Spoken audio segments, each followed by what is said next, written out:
C'est un webinaire qui est porté par l'ALEC, Agence locale énergie climat de Montpellier Métropole.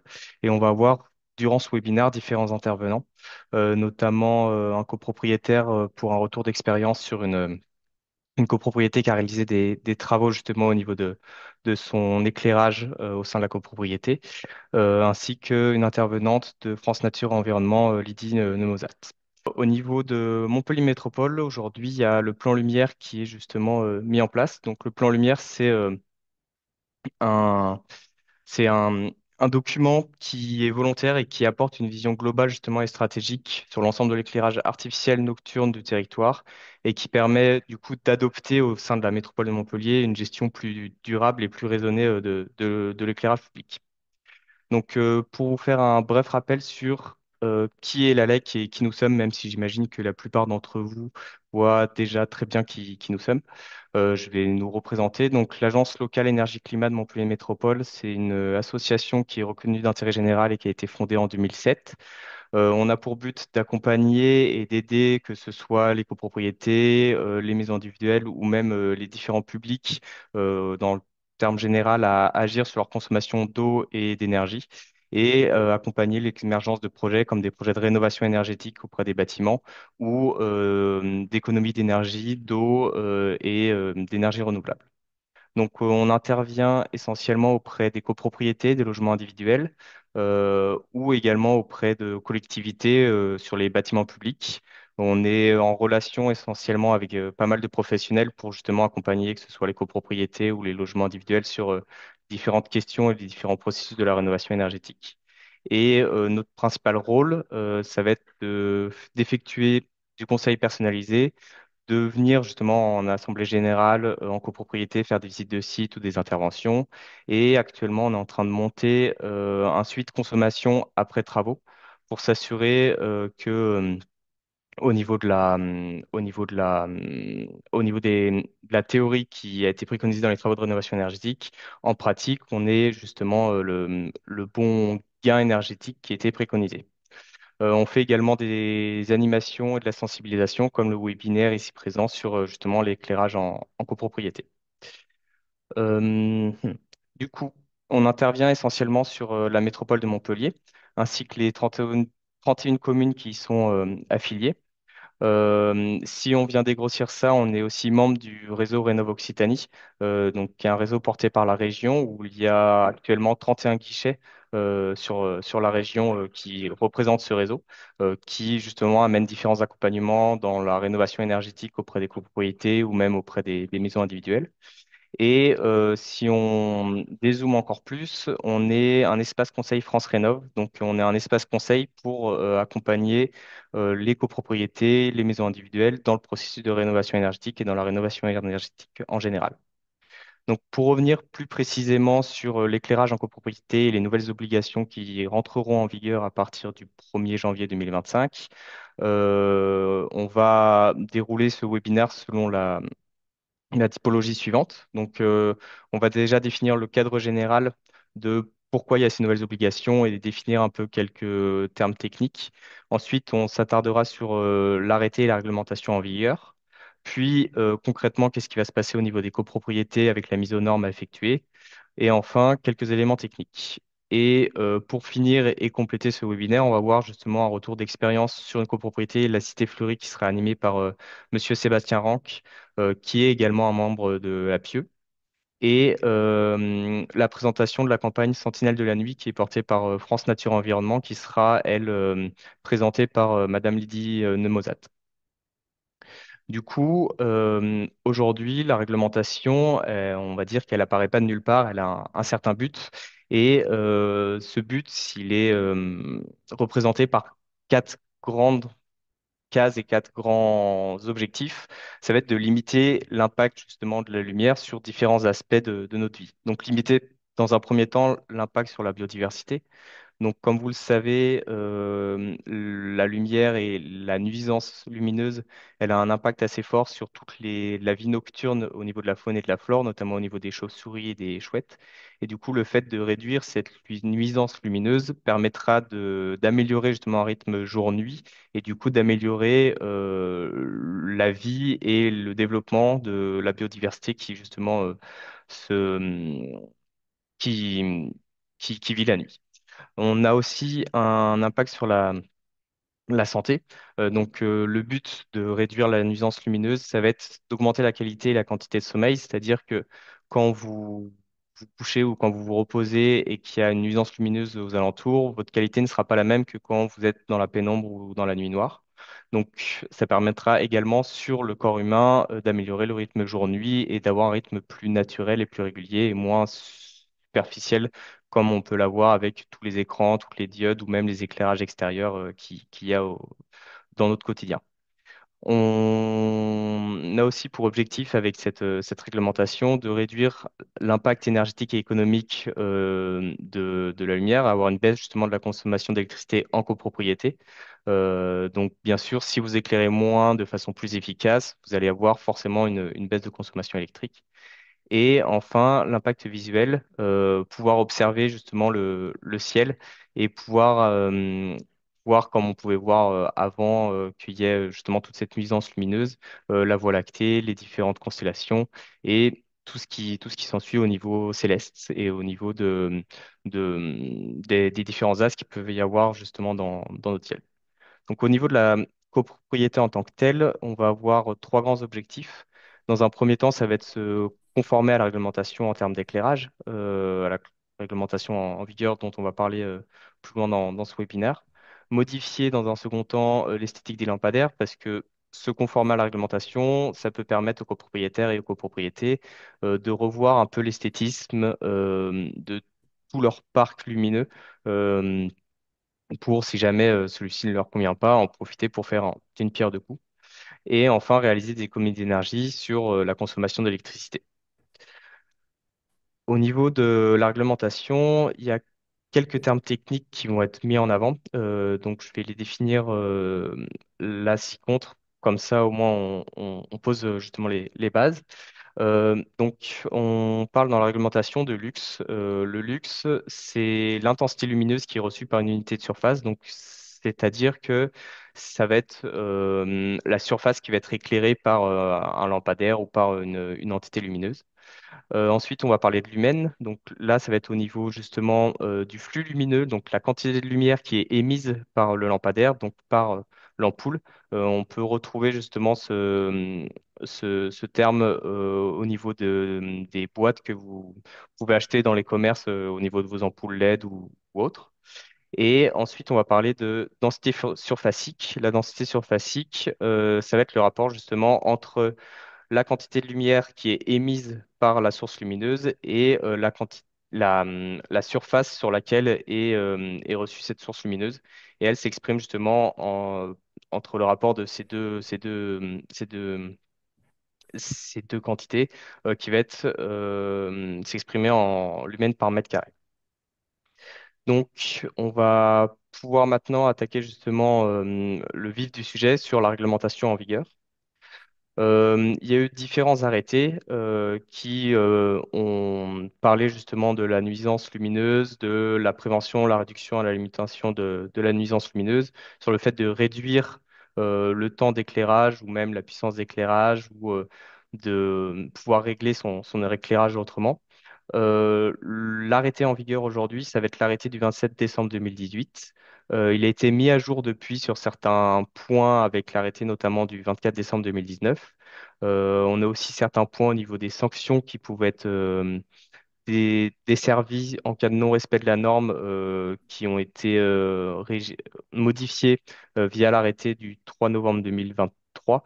Mais je vais en parler plus loin dans le webinaire et c'est pas forcément des grandes modifications.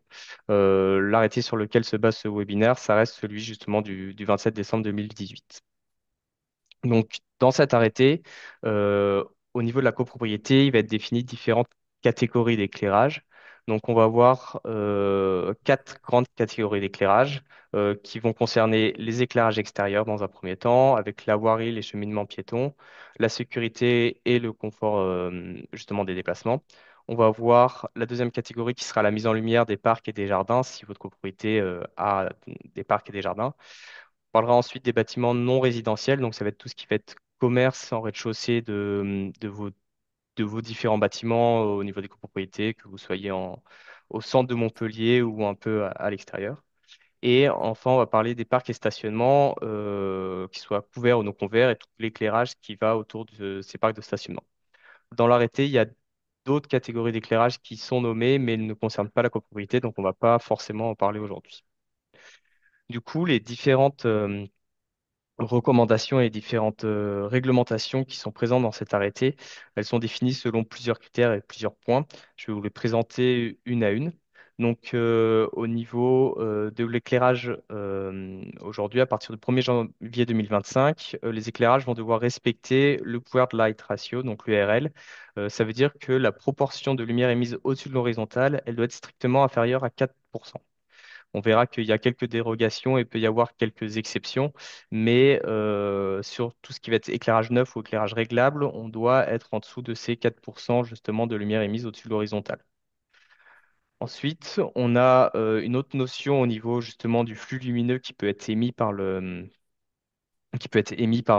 source lumineuse et par le lampadaire, qui est un peu plus complexe. Ça va être le code flux CIE numéro 3. Donc, le code flux CIE numéro 3, il est représenté selon le petit schéma que vous avez à droite de votre écran, où on va avoir le flux lumineux qui est émis par le lampadaire avec les traits jaunes que l'on voit. Et en fait, ce flux CIE numéro 3, il est représenté par le rapport entre la partie du flux lumineux qui est située dans un cône de 75,5 degrés sous le lampadaire. Donc, on voit ici, c'est le trait qu'on peut voir en jaune, et la partie du flux lumineux qui est située sous l'horizontale. Et ce rapport entre ces deux grandeurs et ces deux angles, il doit être supérieur à 95%. Donc, le but en fait de ce code flux CIE numéro 3, c'est que on ait le moins de lumière perdue possible. Ce que je vais appeler lumière perdue, c'est la lumière qui est située entre la ligne de l'horizontale et le haut du cône de 75,5 degrés. C'est de la lumière qui n'est pas au-dessus de l'horizontale, mais c'est de la lumière qui ne va pas forcément éclairer l'endroit visé qui, semble-t-il, souvent, la plupart du temps, est le dessous du lampadaire pour que les personnes puissent se déplacer, que ce soit sur les parkings ou dans les différents parcs. Donc, c'est le gros but, on va dire, de cette réglementation. Ensuite, on va voir la réglementation va aussi toucher à la température de couleur des ampoules et de la source lumineuse. Donc, cette température de couleur, il faut qu'elle soit inférieure à 3000 Kelvin, donc on veut des couleurs chaudes pour s'approcher le plus possible justement de la lumière du soleil et influer le moins possible sur tout ce qui va être justement biodiversité ou cycle du sommeil. Euh, voilà. Une dernière notion qui est qui est émise dans cet arrêté, ça va être la réduction de la densité lumineuse. Donc le but de cette réglementation, ça va être la densité lumineuse, comme je le spécifiais tout à l'heure, c'est le rapport justement entre le flux lumineux qui est reçu par une surface.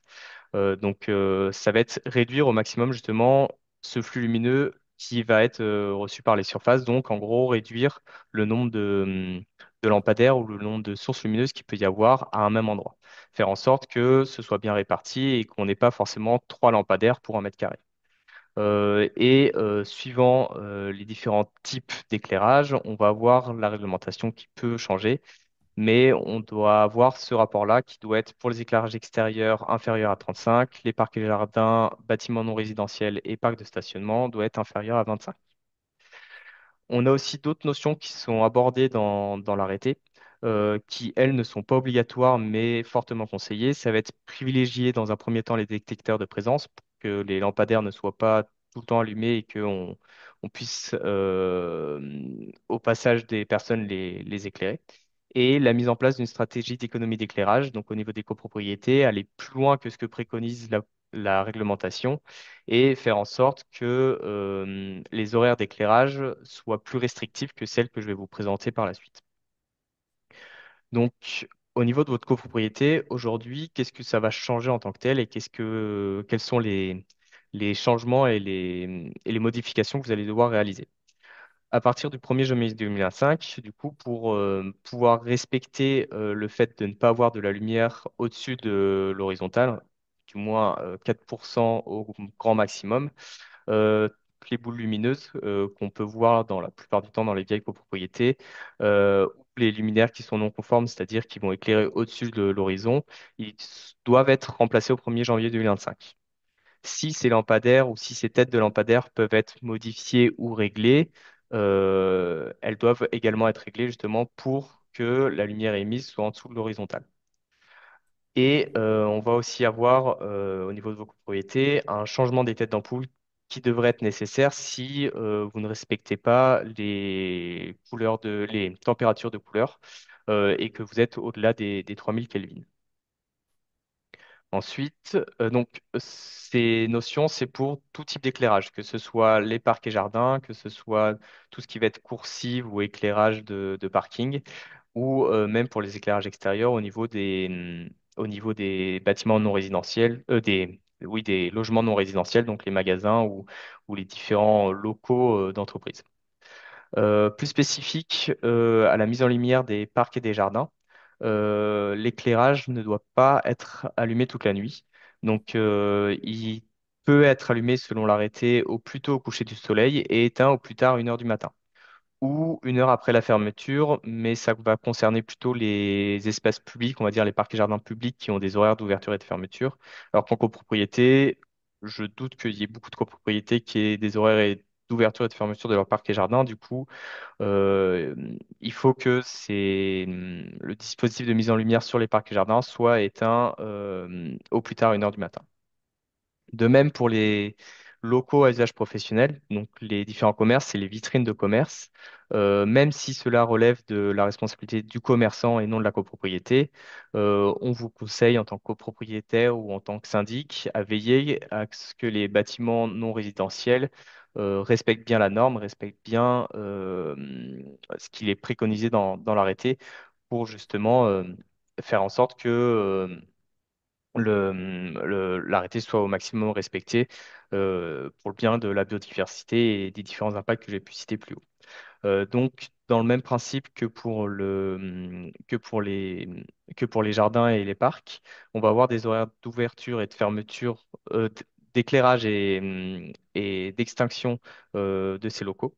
Donc, la plupart du temps, ça va être 7 heures du matin et 1 heure avant le début de l'activité au niveau de l'allumage et au niveau de l'extinction, ce sera soit 1 heure du matin, soit 1 heure après la fin de l'activité, histoire que ces bâtiments et ces locaux ne restent pas allumés et éclairés toute la nuit. Après, qu'en est-il des contrôles et des potentielles sanctions qui peuvent être quant à elles, justement, émises en cas de non-respect de la loi, en cas de non-respect de la norme? Au niveau des différents contrôles et au niveau de ce qui est notifié dans la loi, euh, le gestionnaire devrait justement tenir les données techniques à disposition des agents qui peuvent réaliser les contrôles de conformité. Donc, les différents éléments que j'ai pu vous citer plus haut, ce sera la proportion de lumière émise au-dessus de l'horizontale, la proportion de lumière émise par le luminaire dans le cône de demi-angle 75,5 degrés, donc le code flux CIE que je vous expliquais tout à l'heure, la température de couleur, la puissance électrique, le flux lumineux nominal de la source en fonctionnement au régime maximal et la date d'installation de la tête du luminaire. Donc, selon la loi et selon le décret du 3 novembre 2023, en cas de non-respect de ces différents points et en cas d'absence, on va dire, de données techniques, la copropriété peut être passible d'une contravention de cinquième classe, donc 1 500 € maximum par installation lumineuse irrégulière. Il faut savoir qu'à ce jour, au niveau des contrôles, c'est la plupart du temps porté par la métropole de Montpellier et par la mairie. Il y a peu de contrôles qui sont réalisés et ils sont peu réalisables, notamment de,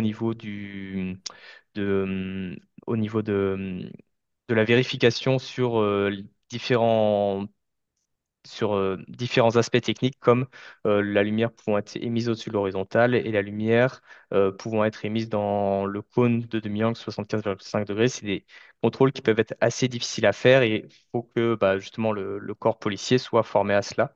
Donc pour l'instant, il n'y a pas énormément de contrôle. Après, on a tout intérêt justement à se mettre aux normes et à se conformiser pour les différents aspects que j'ai pu évoquer plus haut. Et pour ça, on verra dans la dernière partie de ce webinaire, il y a la France Nature Environnement, la FNE, qui a mis en place une campagne justement de sentinelle de la nuit pour essayer de repérer les différents éclairages qui pourraient être non normés et non conformes et prévenir justement les usagers, les copropriétaires que voilà, il est intéressant et important de se mettre aux normes par rapport à cela et à la loi.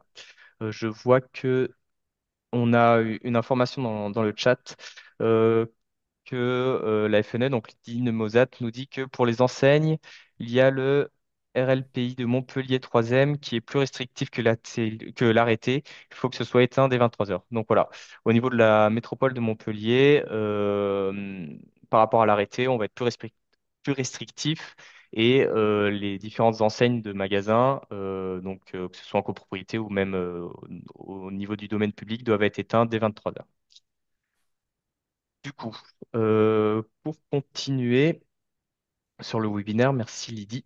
Euh, je vais, suite à cette mise aux normes, à cette présentation justement de la réglementation et de la mise aux normes à effectuer, je vais vous présenter quelques éléments techniques. Donc là, on a fait le tour de la réglementation qui est en vigueur et de ce qui devrait être effectué et mis en place sur les différentes copropriétés.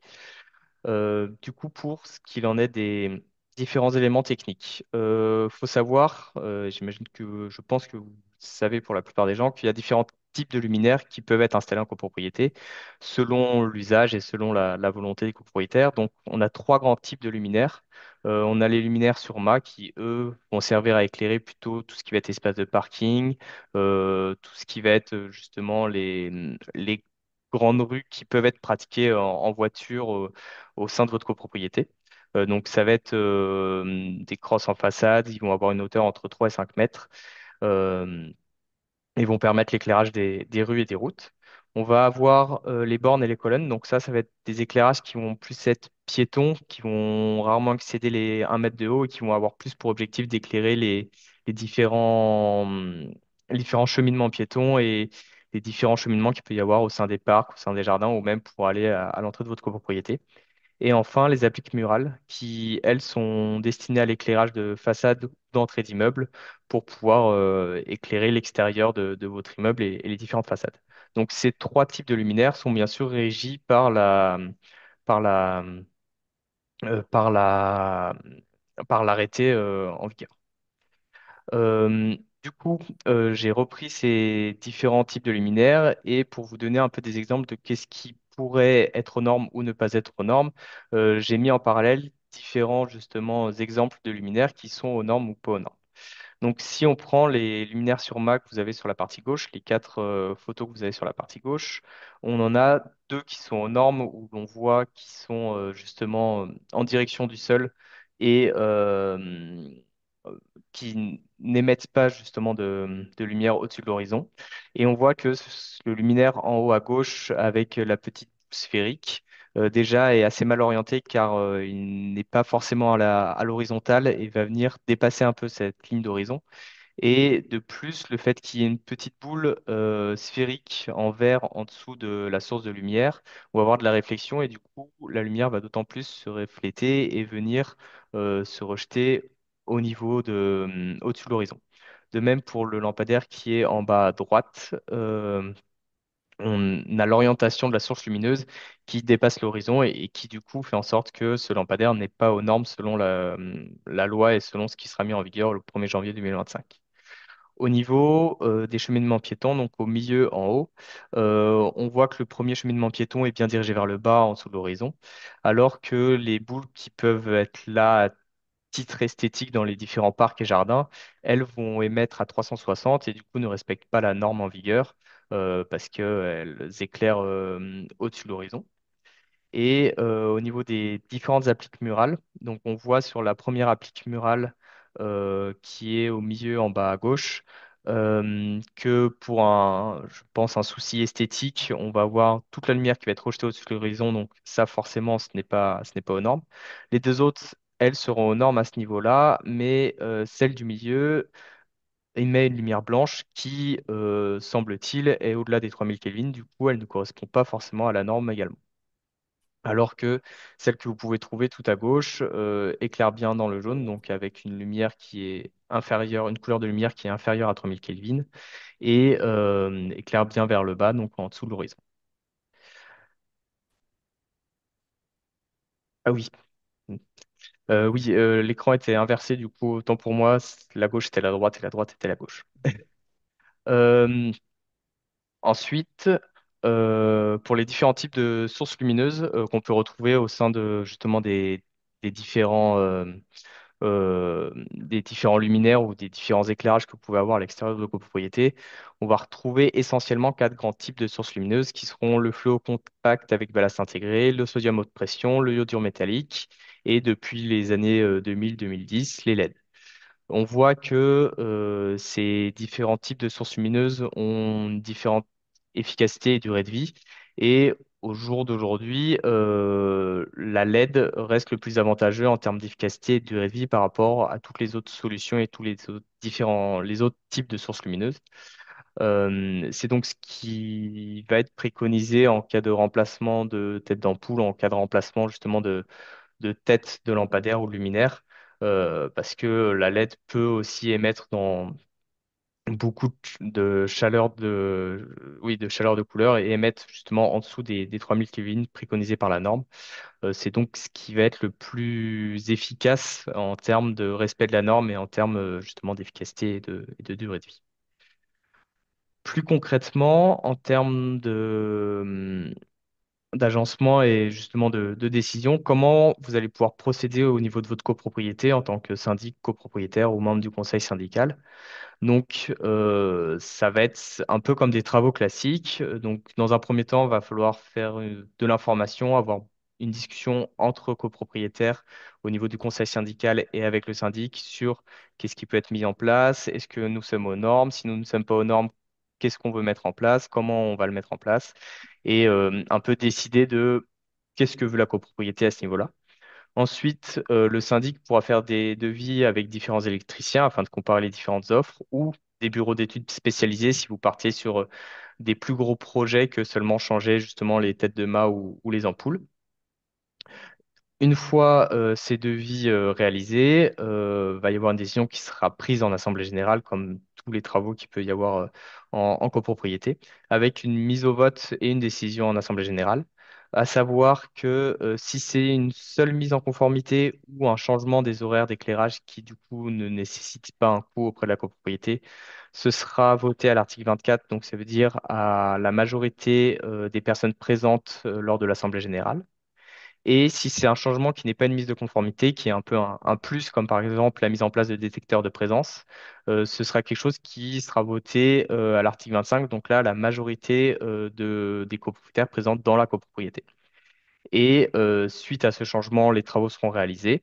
Et une fois que les travaux sont réalisés, vous pouvez effectuer en interne justement un suivi des consommations électriques afin de pouvoir contrôler l'efficacité de ce changement de système d'éclairage et de ce changement justement d'organisation d'éclairage afin de pouvoir avoir un suivi des consommations et voir quelles sont les économies réalisées suite à ce changement. Au niveau des aides financières existantes aujourd'hui pour l'éclairage en copropriété et pour le changement de luminaire, il y a très peu d'aides. Ça reste assez dérisoire. Il y a les certificats d'économie d'énergie qui, justement, proposent une aide, mais c'est une aide qui est comprise entre 6 et 10 euros par luminaire, ce qui ne représente pas grand-chose, mais qui a le mérite d'exister.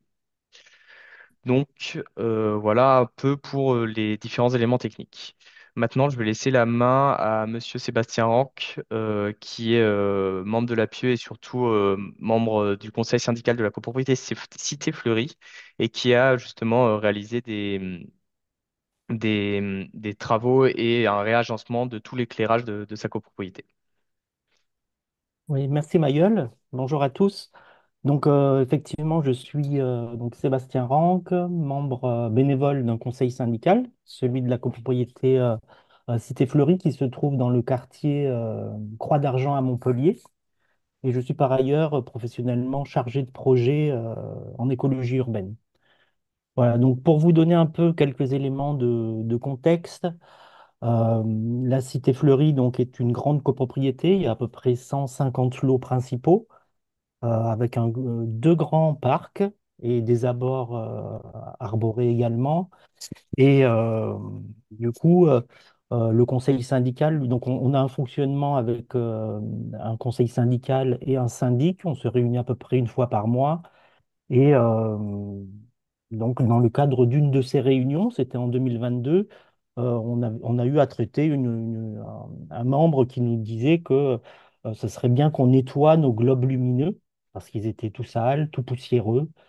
Et en fait, de ce fait, lorsque j'ai entendu ça, ben, je suis un peu initié à la question, donc j'ai expliqué que la législation allait évoluer et que du coup, ben, peut-être qu'il faudrait envisager plutôt de faire un changement dans la gestion de notre éclairage, d'autant qu'il y avait quelques anomalies, enfin du moins pas des anomalies, mais en tout cas, il y avait par exemple des doublons assez nombreux dans le parc. Vous avez quelques photos ici à l'écran. On voit notamment voilà, déjà un éclairage très fort, une borne dans le parc central qui éclairait toute la nuit et qui ne servait pas à grand-chose, car le parc n'est pas très fréquenté la nuit. Euh, et donc l'idée, ça a été de proposer plutôt, on en est arrivé au bout de trois, quatre réunions comme ça à se dire, bon, bah, on- on- ce projet, on va essayer de faire un dossier pour pouvoir le proposer à notre prochaine Assemblée générale. Donc,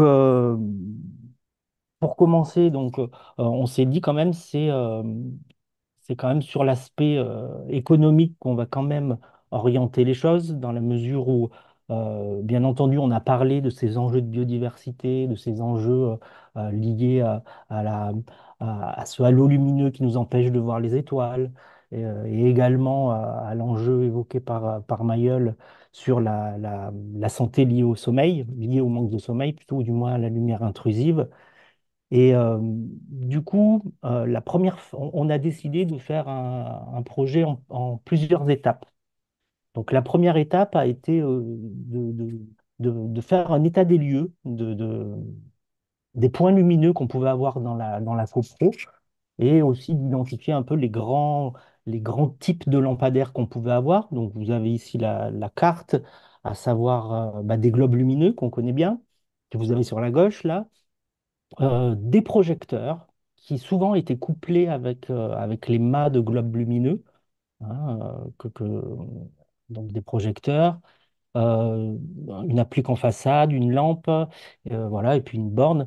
Et que du coup, on est allé un soir de l'été 2022, eh bien, faire cet inventaire hein, sur le terrain, parce qu'en fait, il n'existe pas de plan déjà tout prêt au sein de la copropriété. Donc, on a pris un plan et puis on a noté un peu l'emplacement de ces points lumineux. Ça a été la base de notre travail.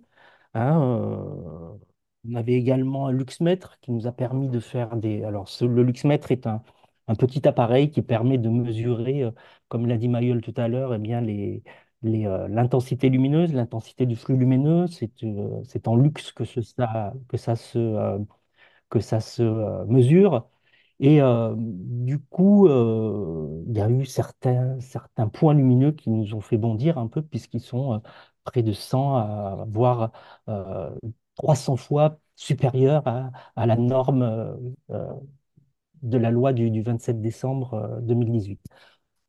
Mis à part ça, en tout cas, l'idée, ça a été le petit groupe de travail a ensuite donc élaboré cette cartographie et puis on l'a présentée à tout le conseil syndical en se disant, bon, ben, par rapport à ça, par rapport à ces doublons, par rapport au fait qu'on éclaire trop tout le temps et toute la nuit, eh bien, l'idée, ça va être de présenter un projet en assemblée générale à- en deux phases.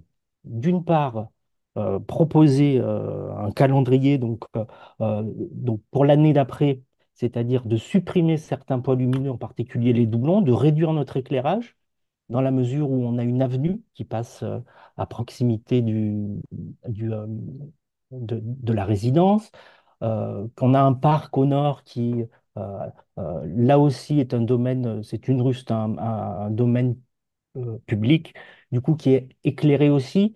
Donc, certains lampadaires se voyaient en fait faire doublon avec ces espaces-là.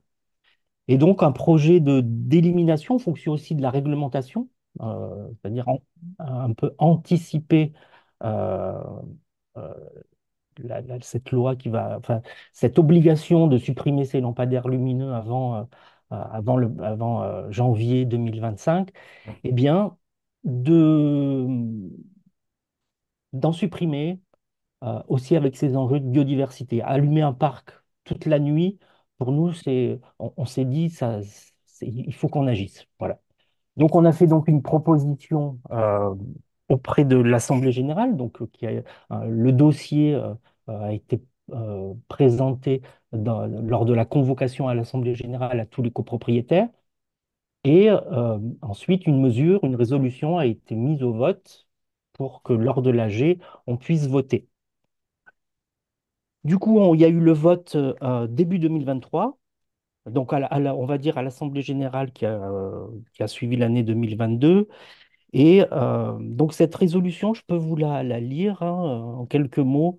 Alors, il sera proposé lors de la prochaine. Alors, l'Assemblée générale prend acte des informations données par le syndic et le conseil syndical concernant l'éclairage de la résidence. Donc, on a fait un petit topo pour expliquer un peu pourquoi on proposait ça et voilà, en expliquant un peu les grandes tendances et les enjeux liés à ça. Et donc, il y avait donc écrit, au vu de la tendance actuelle concernant les économies d'énergie et des toutes nouvelles obligations légales, il est proposé sur la résolution suivante de mettre au vote une modification qui entraînera un changement dans l'éclairage de la résidence.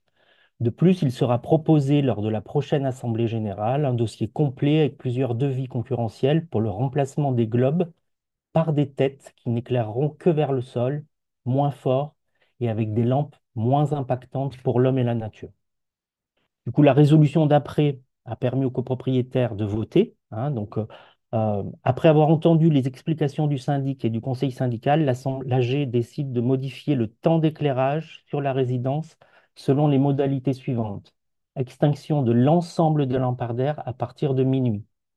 Donc ça, c'est la mesure aussi forte qu'on avait mis en place, c'est-à-dire l'extinction en cœur de nuit. 69 copropriétaires ont voté pour sur 88. Ça représente à peu près 80% des votants, 79% des votants. Donc ça, c'était la première phase, hein, donc, qui a permis en fait donc déjà de supprimer des points lumineux tout en gardant euh, les, euh, euh, les globes, hein, on est bien d'accord. Et c'est donc à l'Assemblée générale d'après, donc celle de l'année dernière, où là, on a passé on est passé à la deuxième phase du projet, c'est-à-dire le changement du matériel. Parce que donc, on a gardé les points lumineux que vous voyez à l'écran, hein, avec les contraintes expliquées par Mariole tout à l'heure, hein, donc pas de lumière au-dessus de l'horizontale, une couleur de LED plutôt chaude. Donc l'installation de l'horloge qui avait été mise auparavant pour l'extinction au cœur de nuit. Voilà, ça c'est ce qui a été mis en place. Il nous reste encore à mettre des bandes réfléchissantes sur les trottoirs, voilà ce qui était une mesure qu'on avait également proposée, on ne l'a pas encore fait. Et donc, il y a eu donc cette deuxième phase où on a voté les travaux avec des devis concurrentiels on avait trois devis concurrentiels pour réaménager donc huit têtes de lampadaires, c'est-à-dire des têtes de lampadaires, c'est-à-dire on a gardé, on n'a pas fait de travaux d'alimentation électrique. Alors, Mayol, il faudrait, si tu veux bien, revenir à celle d'avant. Voilà. On a gardé les mâts, hein, les mâts existants pour ne pas avoir de nouveaux euh, points d'électricité à amener à un endroit. Et on a juste changé les, euh, comment dirais-je, les têtes d'éclairage. Euh, donc, à l'issue des travaux, quand on a fait ces aménagements, donc quand on a mis les nouveaux lampadaires, on s'est aperçu qu'il y avait besoin de petits aménagements supplémentaires suite à la demande de quelques copropriétaires, hein, notamment de détecteurs de présence. Ce sont les petits points rouges que vous voyez sur la carte, deux détecteurs de présence. Et on a même rajouté deux lampadaires de plus par rapport à la demande initiale, par rapport au projet initial qui était d'en garder que six. Finalement, on a rajouté euh, on a gardé, hein, deux mâts pour alimenter deux lampadaires de plus. Voilà. Euh, donc, il y a eu quelques retours de la part des copropriétaires. Le syndic nous a. Donc, il faut savoir que parmi le conseil syndical qui est composé de 13 membres, deux ont voté contre. Donc, vous voyez, on n'était pas tous forcément d'accord, hein. Et puis, donc, quelques propriétaires ont fait des retours que l'on a accueillis, hein, c'est-à-dire euh, souvent, un peu souvent les problèmes de sentiment d'insécurité. euh, des, et donc voilà, simplement, le syndic nous a bien dit à l'heure d'aujourd'hui, hein, il n'y a pas eu de retour écrit vraiment de mécontentement par rapport à ça. Donc là, on peut peut-être voir ce que ça donne avec la photo. Si Mayol, là, cette fois-ci, tu peux nous donner voilà, un peu au moins euh, le choix du matériel qu'on a mis en place. Donc, c'est ce type de lampadaire qui nous a été proposé.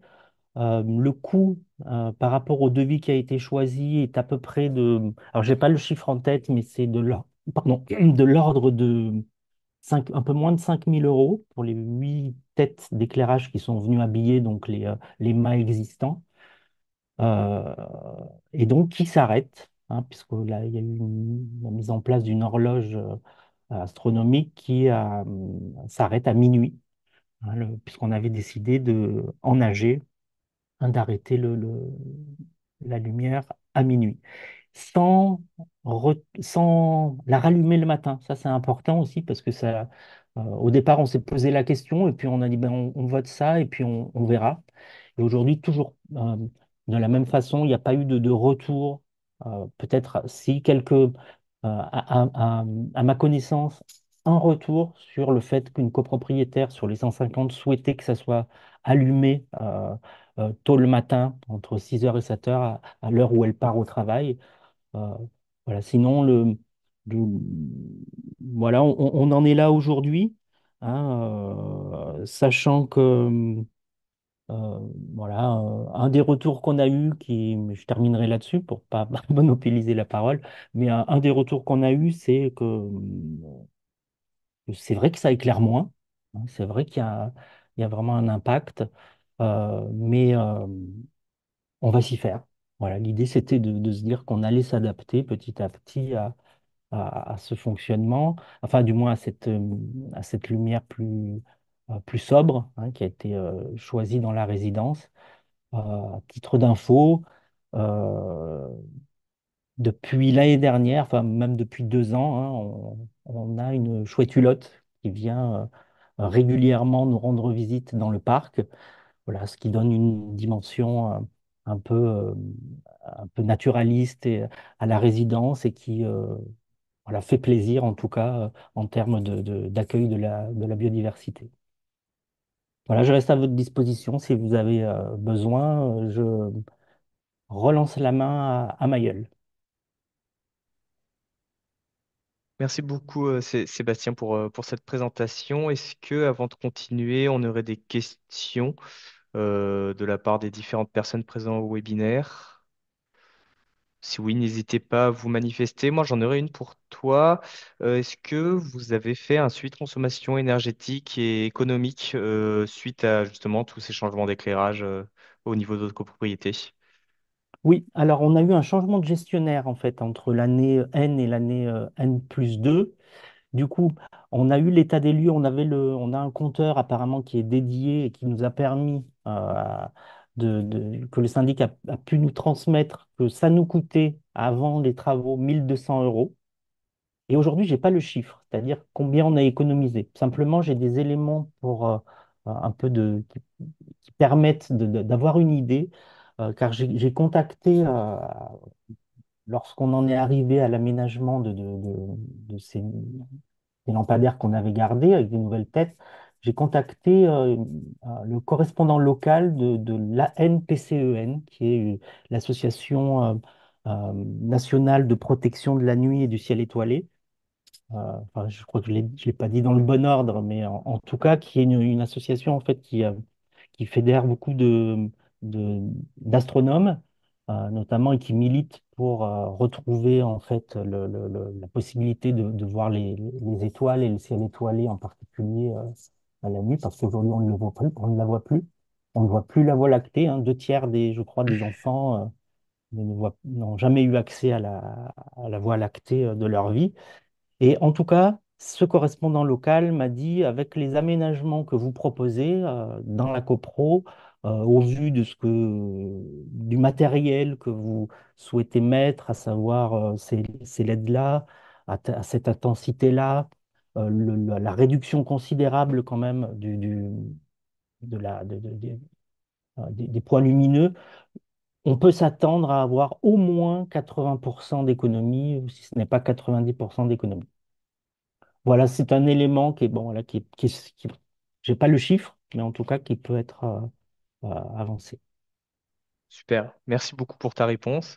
On a d'autres questions. Du coup, il y a une personne qui nous dit, c'est un super projet, pourquoi des gens ont voté contre en Assemblée générale? Mhm. Alors, j'ai pas forcément la réponse, hein, mais ce type de mesure, faut savoir que euh, l'insécurité que provoque le noir, c'est quelque chose de très prégnant. Enfin, ça existe et, il faut l'entendre. Il faut l'entendre, d'autant que hommes et femmes, on n'est pas on n'est pas égaux face à ça. Euh, voilà, faut l'entendre. Je comprends tout à fait. Euh, et moi, c'est vrai que je suis fier qu'on ait voté pour, qu'on soit arrivé à à ce résultat. Mais voilà, ça demande quand même pas mal de pédagogie. Hein. Peut-être voilà, quelques personnes, voilà, enfin, des personnes ont voté contre. Peut-être que ça nécessitait aussi peut-être plus d'informations euh, dans les boîtes aux lettres. Il y a une lettre peut-être de l'ambition du projet, des raisons du projet. Sachant que bon, on a quand même pris le soin d'établir un projet qu'on a joint à la convocation de la première AG, où il y avait les objectifs, hein, donc le rappel des enjeux, les objectifs du projet qui étaient plutôt économiques, les rappels ce que dit la loi, avec le lien vers la loi de 2018, et puis qu'il y avait aussi le champ des possibles était ouvert, c'est-à-dire que euh, si ce qui a été le cas, il y a un hall de bâtiment qui vraiment souhaitaient allumer à tout prix parce que c'était eux qui payaient la facture et non pas l'ensemble de la copropriété, mais simplement le hall de la cage d'escalier, enfin, les appartements du hall. Eh bien, ils- on a fait ils ont eu enfin, il y a eu la mise en place d'un détecteur de présence qui permet en fait d'allumer quand on arrive à proximité du hall. Voilà, ce type d'aménagement. Il y a aussi un lampadaire qu'on a déplacé. Donc il y a toujours des petits aménagements après qui sont possibles et qu'on peut réétudier si besoin. Bah, je pense que c'était suffisamment clair. Merci. Pour ce qui est des slides sur la présentation du webinaire, oui, nous vous les fournirons. De toute façon, on va vous envoyer un mail avec la page justement de retour du webinaire et j'en profite pour vous signaler justement que ce webinaire est enregistré et qui sera mis en ligne derrière sur notre site internet. Donc vous pouvez le retrouver sur YouTube. De toute façon, je vois que on joint également, on a fait une fiche retour d'expérience sur de la rénovation d'éclairage en parking que vous pouvez justement aller voir sur notre site internet également. Et de toute façon, on vous refournira toutes ces informations par mail suite au webinaire. On a une dernière question pour toi, Sébastien. C'est comment vous avez choisi les prestataires et est-ce qu'il y a des prestataires spécialisés pour les copropriétés? Donc, je te laisse commencer à répondre et je compléterai si jamais tu n'as pas répondu à tout. En fait, c'est venu. Alors, le syndic est en mesure de proposer des électriciens, des éclairagistes pour pouvoir venir enfin, faire ce genre de chantier. En l'occurrence, nous, on a la chance d'avoir un électricien dans le conseil syndical qui a fait une proposition et également donc un autre membre du conseil syndical qui a fait appel à des connaissances pour faire venir lui aussi des électriciens. Donc on a pris après enfin, les copropriétaires ont choisi en fonction des trois devis et sont allés à l'économique. Et je n'ai pas ma connaissance. Enfin, il existe bien sûr des éclairagistes qui sont en capacité de faire genre des bureaux d'études, qui sont en capacité de faire euh, voilà, des dossiers poussés, des études poussées. Euh, mais après, voilà, faut savoir que c'est un autre chantier, hein. Si on veut refaire tout l'éclairage de la copro avec de nouveaux points lumineux, des saignées dans les sols pour amener l'électricité, voilà, il y a tout un panel L'idée, nous, je vous l'ai dit dès le départ, c'était plutôt qu'on allait vers un- un projet plutôt économique. Enfin, voilà, je crois que vous avez compris. Oui. En tout cas, De, n'hésitez pas si vous voulez que j'éclaircisse. De toute façon, au niveau justement des choix des prestataires, si ça reste des travaux de réglementation et de mise aux normes, la plupart du temps, les syndics, des retours que j'ai eus, vont se tourner justement vers des électriciens ou des personnes capables de gérer ce genre de choses. Et après, si c'est des travaux plus poussés, comme le disait Sébastien, là, il y a des bureaux d'études spécialisés au niveau électricité et c'est au syndic de les contacter derrière. Du coup, on va pouvoir passer à la suite du webinaire avec la conclusion et notamment la présentation de la campagne Sentinelle de la nuit par la FNE, donc France Nature Environnement OCMED, avec notre intervenante Lydie Nemozat qui va pouvoir nous présenter cette campagne. Ah, on ne vous C'est ent- moi? Ah mince, c'est vrai? on vous entend de loin. Ah. Est-ce que vous m'entendez mieux là? Là, c'est mieux, oui. Alors le risque, c'est que vous entendiez aussi mes enfants, mais ça, on va essayer de faire en sorte que, que ça ne se passe pas. Oui, bonsoir tout le monde, merci de m'avoir convié. Donc, je vais vous présenter effectivement cette campagne pollution lumineuse, enfin, qu'on appelle Sentinelle de la nuit. Euh, elle est ouverte depuis le 1er octobre sur une bonne partie de la France et en tout cas, bah, du coup, sur le territoire de la LEC de Montpellier, métropole. Donc, peut-être dans un premier temps, je vais vous dire un peu qui on est, si tu veux bien, Mayol, passer la diapo. France Nature Environnement Occitanie-Méditerranée, je ne sais pas si vous connaissez. En fait, on est une association, mais on est une fédération d'associations. Donc l'idée, c'est qu'on regroupe une cinquantaine d'associations sur notre territoire. Donc c'est l'ancienne région Languedoc-Roussillon. On est sur 5 départements. Euh, et notre objectif, c'est justement d'accompagner nos membres, et notamment nos associations membres, en mettant en réseau les militants, en les formant. Donc, on organise souvent des formations. On édite pas mal de petits guides. Et donc, on a notamment fait un guide sur la pollution lumineuse, justement. On participe à pas mal de réunions, de concertations, de consultations. Donc, on essaie de peser dans les politiques publiques. On a un interlocuteur connu et reconnu par nos différents contacts, services de l'État, collectivités, etc. Notre but, c'est aussi d'assurer une veille environnementale. Et donc là, c'est le projet Sentinelle de la nature que je vais vous présenter aussi juste après. On a également des juristes sur lesquels on peut s'appuyer, juristes salariés, juristes bénévoles, pour agir en justice si c'est nécessaire. Donc France Nature Environnement, c'est une association aussi qui est légaliste et qui fait connaître et respecter le droit à l'environnement. Et puis, ben voilà, on est aussi le porte-parole donc de nos associations et de nos membres et on communique et on sensibilise sur tout un tas de sujets. On travaille un peu sur toutes les thématiques, hein, et notamment les thématiques en lien avec l'eau, les milieux aquatiques, les enjeux liés au littoral. On travaille aussi beaucoup sur les enjeux biodiversité, les enjeux euh, d'aménagement du territoire et sur les questions déchets, qualité de l'air et de pollution lumineuse. Voilà, donc ça c'était pour vous faire un petit intro sur qui on était, si jamais vous ne nous connaissiez pas. Donc je veux bien la slide d'après. Euh, Est-ce que c'était celle-ci? Oui, c'était celle-ci, celle d'après. Très bien. Donc oui, on travaille notamment sur les questions de pollution lumineuse et depuis 2019, on a constitué un petit réseau. Donc là, maintenant, c'est une liste de diffusion surtout qui regroupe une soixantaine de personnes. Mais au début, on avait fait quelques réunions. C'était un groupe assez dynamique et on avait organisé une première campagne de recensement. Donc l'idée de ce réseau d'ambassadeurs et d'ambassadrices de la nuit, c'était d'aller justement recenser les éclairages illégaux. Donc la première campagne, en février 2020, elle était ciblée sur les vitrines enseignes et préenseignes qui restaient éclairées après 1 heure du matin. Donc on en a recensé, je crois en tout, plus de 500, quasiment que sur Montpellier.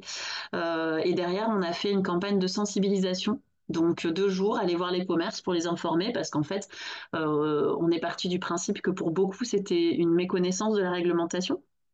Bon, quand on est allé les voir, on s'est rendu compte qu'effectivement, c'était le cas. Pour beaucoup, c'était une méconnaissance. Pour certains, c'était aussi qu'ils s'étaient pas rendu compte que leur horloge s'était détraquée et qu'ils étaient plus dans les clous. Et puis pour certains, c'était aussi volontaire en disant oui, mais bon, moi, c'est pour éviter le vandalisme et puis c'est pour valoriser mon commerce. Donc, je le sais, mais je changerai pas. Voilà, donc on a fait d'autres campagnes ensuite en octobre 2020 et juillet 2021. Et ça, c'était très ciblé sur les vitrines et enseignes. On a également organisé un événement pour parler tram noir en juin 2021. Bon, là, je ne vais pas passer trop de temps là-dessus, c'est pas le sujet. On a fait un mini-guide, je vous l'ai dit, sur la pollution lumineuse en octobre 2021 et nous venons de le rééditer. Donc ça, vous le trouvez en ligne sur notre site internet. C'est un petit guide qui reprend justement ce que vous a présenté Mayol au début, les enjeux, les enjeux de la pollution lumineuse sur le ciel étoilé, sur la biodiversité, sur la santé, sur le gaspillage énergétique, et qui présente un peu la réglementation et comment agir à l'échelle de la commune, à l'échelle individuelle ou à l'échelle du privé, du commerce. Voilà. Et puis sur notre site internet, vous trouvez une page dédiée à cette question de pollution lumineuse. Et donc, Sentinelle de la nuit, notre campagne, elle rentre dans le cadre de notre projet qui s'appelle Sentinelle de la nature. Sentinelle de la nature, c'est en fait un site internet et une application euh, qui permet à tout un chacun d'agir à son échelle pour préserver l'environnement. Donc l'idée, c'est que vous pouvez nous signaler toute atteinte à l'environnement que vous constatez ou toute initiative favorable à l'environnement. On a plus voire 2 signalements par jour qui nous arrivent. On a beaucoup de dépôts de déchets. Parce que c'est ce que les gens constatent le plus. Mais on a pas mal, donc là je pense que tu peux passer aussi, Maëlle, je vais essayer de pas trop passer de temps là-dessus. On a pas mal de signalements liés à la pollution lumineuse, donc on en a publié. Alors il y a une différence entre ce qu'on reçoit et ce qu'on publie, hein. Il y a quand même, on fait un petit tri et une modération. Donc là actuellement, on a une cinquantaine de signalements d'atteinte à l'environnement qui ont été publiés, donc de pollution lumineuse, d'enseignes éclairées alors qu'elles ne devraient pas ou de ponts. Là, vous avez un exemple. Alors pour le coup, c'est à Toulouse, hein, c'est pas sur notre territoire à nous, mais un pont qui éclaire le cours d'eau, donc ça c'est illégal aussi, qui éclaire directement en fait le cours d'eau. Et quand je dis 50 signalements, par exemple, la campagne où on a fait 500 enseignes éclairées en une nuit, c'est un signalement, hein. Voilà, donc c'est pour vous dire un petit peu ce que ça peut représenter. Mais on a aussi, ce que je vous disais, des initiatives favorables, donc notamment les communes qui décident d'éteindre en cœur de nuit et qui le font sur des plages horaires importantes, ou des communes un peu plus vertueuses, comme c'est le cas de Prades-le-Lez, qui a décidé d'éteindre depuis 2015, qui a mis en place plein de choses, des LED ambrées, enfin voilà, qui fait un gros travail. Et vous avez aussi, par exemple, Sébastien, là, il nous a présenté un exemple de copro, mais en fait, avant ça, il avait déjà éteint une autre copro et elle est valorisée aussi dans notre outil Sentinelle de la nature. Donc, vous avez un autre retour d'expérience de copropriété publié sur notre outil. Et donc, les campagnes Sentinelle de la nuit, ce pourquoi on m'a invité ce soir, donc j'y viens. Si tu veux passer, Mayol, donc l'idée, en fait, de ce qu'on appelle les campagnes dans notre outil Sentinelle, c'est l'objectif, c'est d'avoir un maximum de signalements sur un temps donné et sur une thématique donnée. Donc la campagne Sentinelle de la nuit, donc cette année, vous avez un petit peu en France métropolitaine et au-delà, puisque la Guyane aussi participe, les territoires sur lesquels vous pouvez nous faire remonter des signalements directement via la campagne. Donc l'idée, en fait, c'est le formulaire de base de Sentinelle, mais simplifié pour que vous puissiez faire des signalements bien plus rapidement.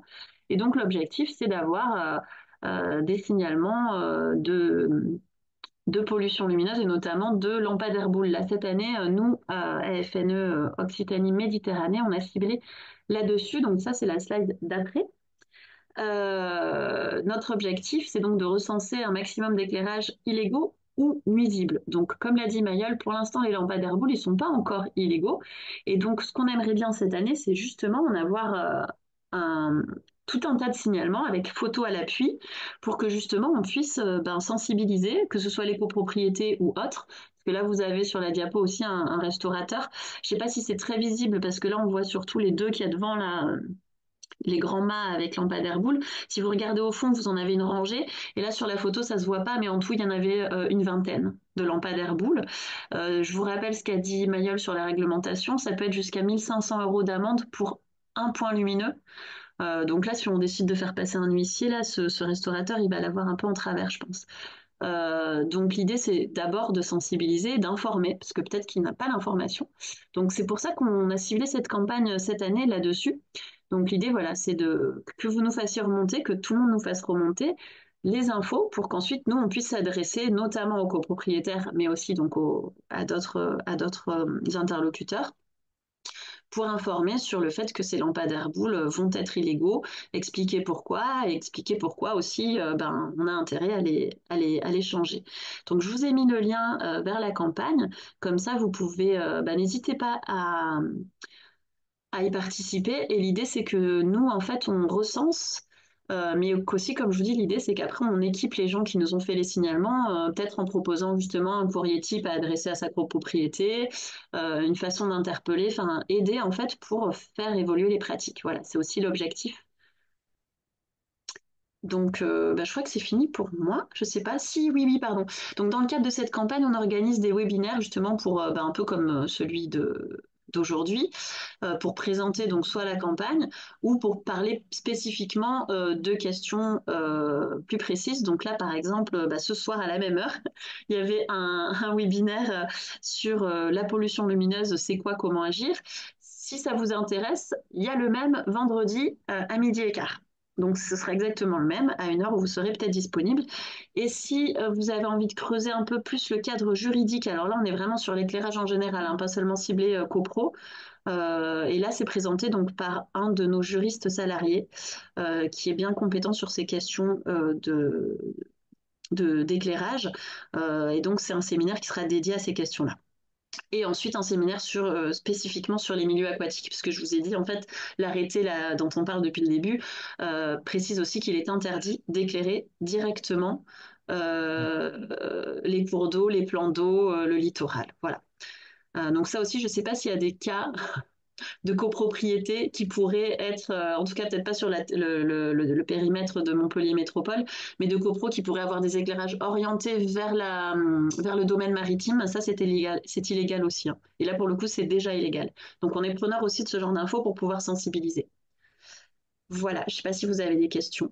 En tout cas, on attend vos contributions, votre participation à la campagne. Merci beaucoup, Lydie. C'était très, très intéressant. Et je pense pas qu'aujourd'hui, sur Montpellier, en tout cas pas à ma connaissance, il y ait de copropriété avec une mare ou un lac ou un cours d'eau qui passe au milieu de la copropriété. Mais si jamais on en aperçoit, on vous tiendra au courant. Je ne sais pas si vous avez des questions. En tout cas, n'hésitez pas à les poser parce qu'on va arriver bientôt à la fin de ce webinaire. On arrive d'ailleurs totalement à la fin de ce webinaire. On a une question de Monsieur Paquier de l'OFB qui demande si les signalements peuvent tous se faire via l'appli Sentinelle de la nature.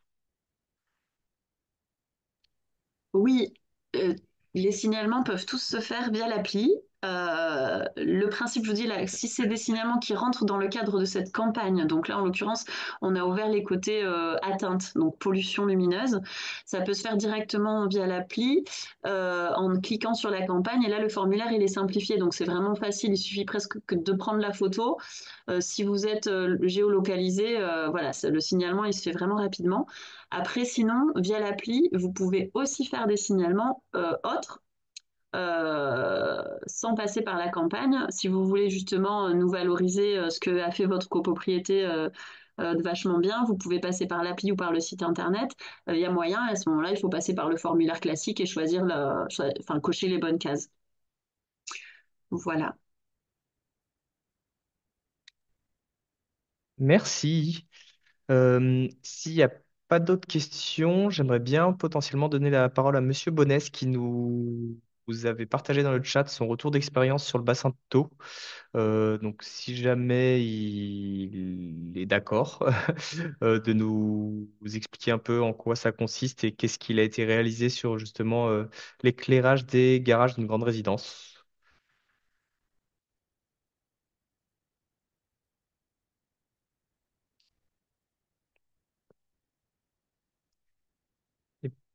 Et alors, je pense qu'il a dû partir même s'il est resté connecté. Bon, et bah c'est pas grave, tant pis. Du coup, on va arriver à la fin de ce webinaire s'il n'y a pas d'autres questions. Juste pour rappel, le webinaire a été enregistré.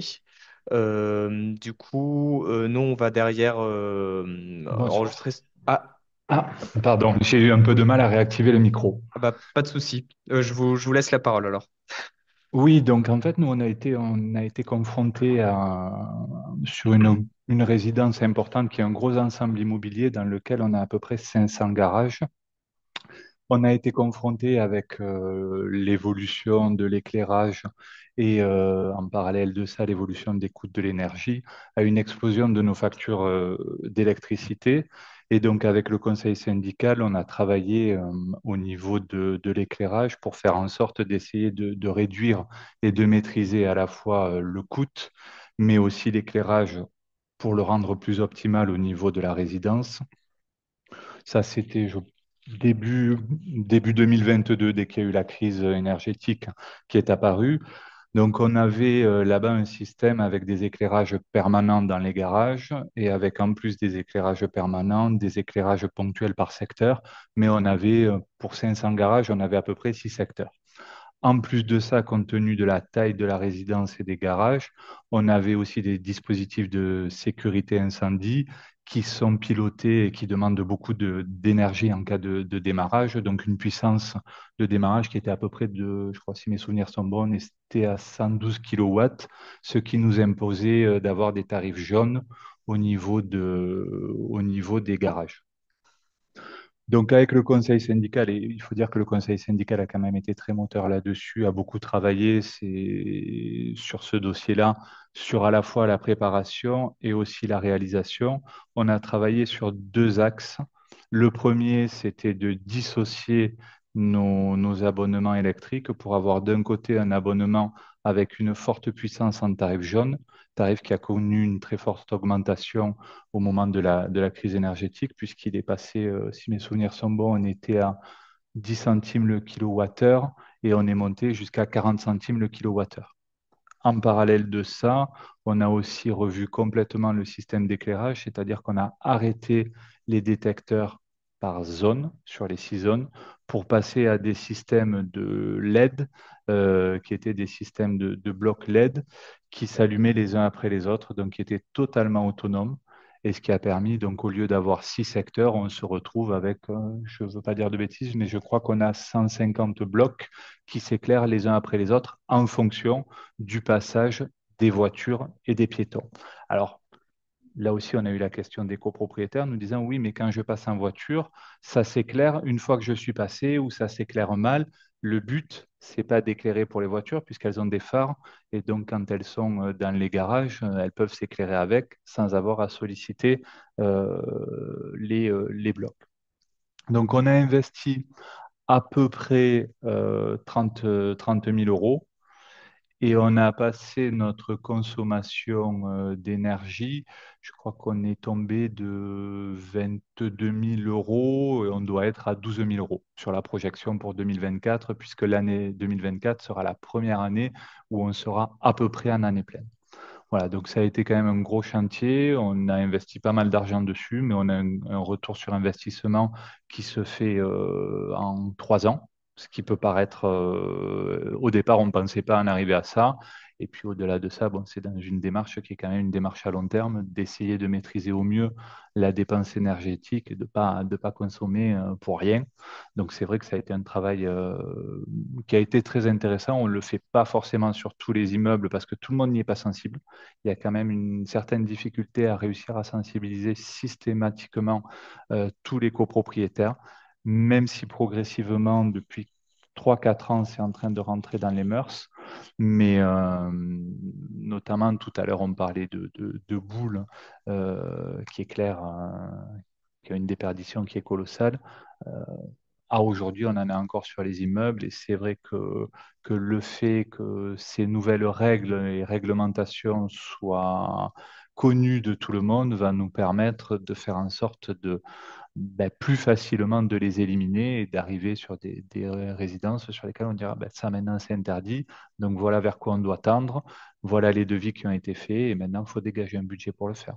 Après, quelqu'un le disait, les C2E, on ne l'a pas fait pour le gros chantier des garages, on ne l'a pas fait pour avoir les C2E, mais quand on nous a valorisé les C2E, voilà, tout le monde a souri en disant on nous incite, on nous dit que c'est bien, et puis derrière on vous dit bravo, félicitations.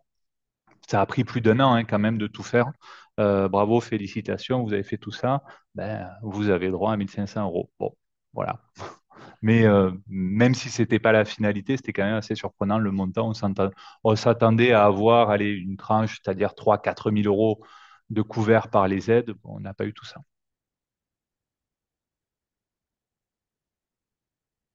Voilà, je ne sais pas s'il y a des questions là-dessus ou des renseignements à fournir à ce sujet-là. Peut-être en complément, si je dis pas de bêtises, on peut aussi mobiliser le fonds travaux pour ce genre de travaux comme vous avez fait sur les garages. Tout à fait, c'est ce qu'on a fait d'ailleurs au niveau de la résidence. Alors, les copropriétés de garage n'ont pas forcément toutes des fonds de travaux, puisque normalement, les Mm. fonds de travaux, il faut qu'il y ait des lots à usage d'habitation. Là, en l'occurrence, on avait des fonds de travaux. On a mobilisé la totalité du fonds de travaux, qui est mobilisable facilement actuellement, puisqu'on n'est pas encore dans le cadre du PPT, compte tenu du fait que la résidence a en lots principaux, pas énormément de lots principaux. Cela étant, sauf erreur de ma part, alors là aussi ça nécessitera peut-être d'attendre un peu ce qui va se dire à ce sujet-là, mais sur les PPT, les travaux d'économie d'énergie, et à mon sens on est pleinement là-dedans, on peut mobiliser les fonds de travaux pour ce type de travaux, même après l'échéance du plan pluriannuel de travaux.